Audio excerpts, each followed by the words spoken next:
Isang babae ang arestado ng Criminal Investigation and Detection Group, Zambales, dahil sa paglabag sa Social Security System Act of 2018. Police Corporal Giselle Rivera, ibalita mo.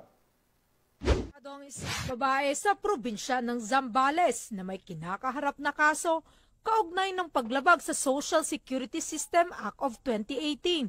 Kinilala ang suspect na si alias Maria, 31 anyos, residente ng Barangay del Pilar, Iba, Zambales.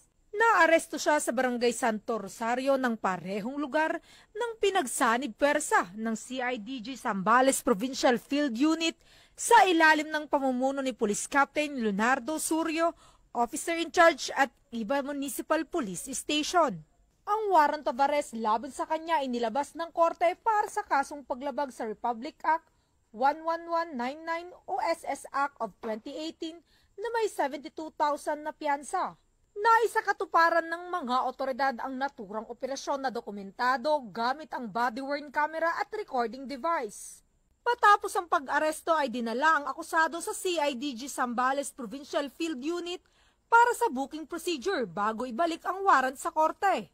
Bahagi ito ng pinaigting na oplan pagtugis ng CIDG para tiyakin na ang lahat ng may kasong kinakaharap ay mahaharap sa batas.